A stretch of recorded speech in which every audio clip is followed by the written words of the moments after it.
What can I do to improve my speaking? Why other speakers don't understand me? Where should I start when working on my speaking skills? What should I do to get rid of my accent?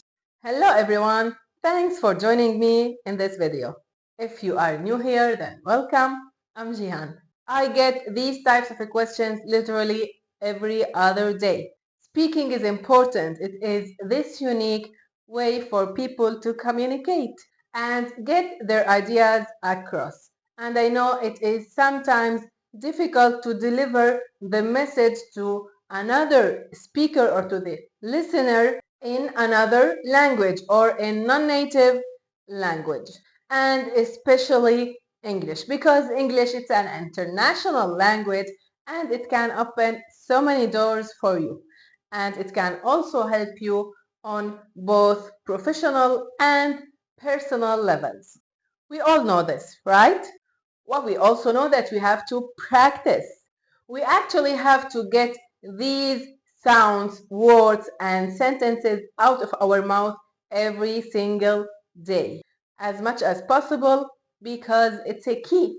Well, based on my own experience as an Arab or on my working experience with my student, the most overlooked or the most underestimated thing that has a large impact on your language is the stress, word stress and sentence stress.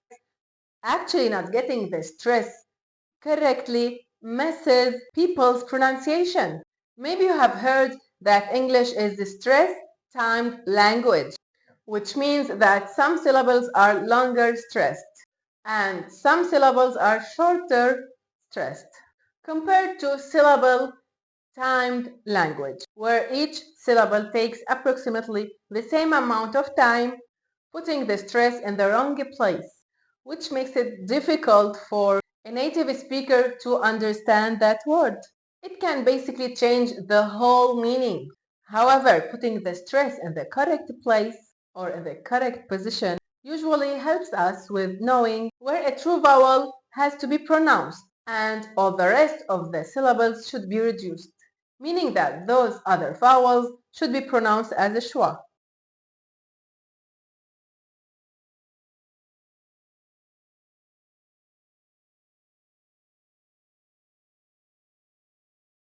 Please take into consideration that some syllables are pronounced with secondary stress and others with primary stress. Knowing the difference between the two and knowing how to use them and when to use them will make your speech much more clear.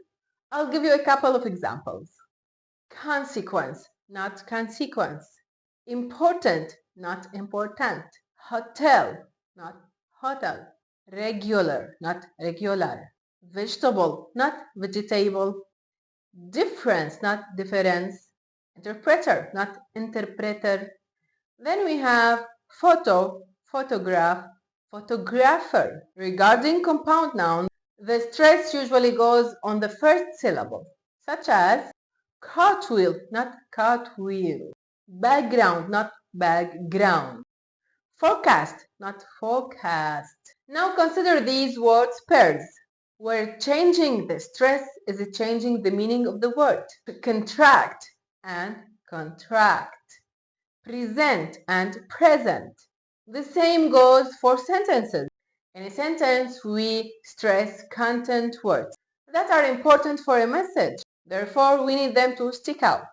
And we reduce function words, whose are actually important to deliver a message, but we need the listener to pay attention to certain words, which are the content words. So when a native speaker listens to someone, their ears hear those important words.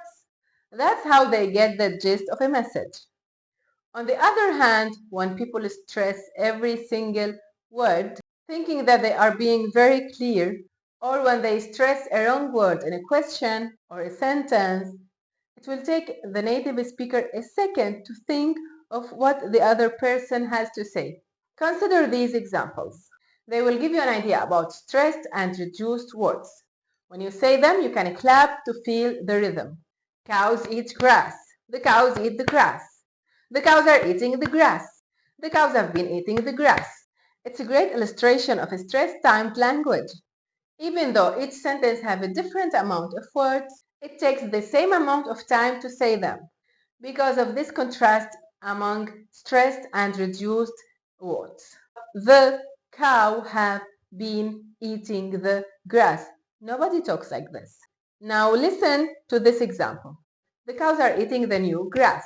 In this case, we added one descriptive word that needs to be emphasized. One more content word and the rhythm has changed. People often call this fast speech when this is just a natural speech, which is created by this beautiful contrast among stressed and reduced words. Now, a very effective method that I personally swear by, which is imitation or shadowing. It's when you copy a native speaker's speech. You repeat exactly what they are saying and how they are saying, even with the same intonation. Now I want you to take a look at a very good example. Are you talking to Me? Yes, I was talking to you. Now, why don't you go celebrate your freedom with your own friends? But I don't have any friends. And I'm not going out there by myself. Hey, wait a minute, I got a great idea. I'll stick with you. I personally recommend listening and repeating what native speakers are saying and shadow them.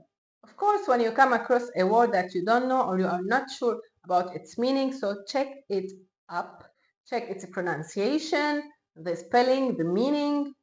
You can try online dictionaries. They are great resources where you can type a word in the search box and then you can listen to the pronunciation produced by a native speaker, and you can also choose the accent, whether American or British or Australian, whatever.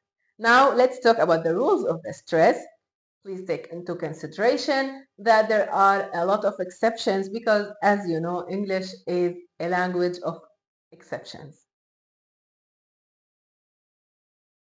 The first rule is only applicable to two syllables words, which says when it comes to nouns, adverbs, and adjectives, the stress goes on the first syllable, like chocolate, happy, never.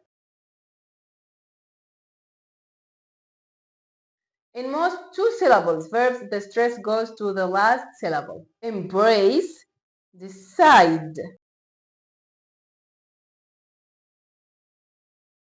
The next rule implies that when it comes to suffixes, put the stress on the syllable before the suffix, only if a word ends with one of these suffixes. Enthusiastic, emotion, extension, nationality.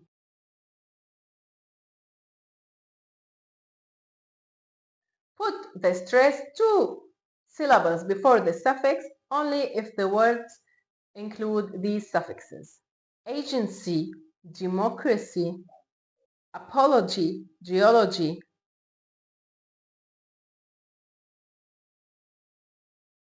When you see these suffixes, stress the suffix itself. Employee, engineer, Japanese.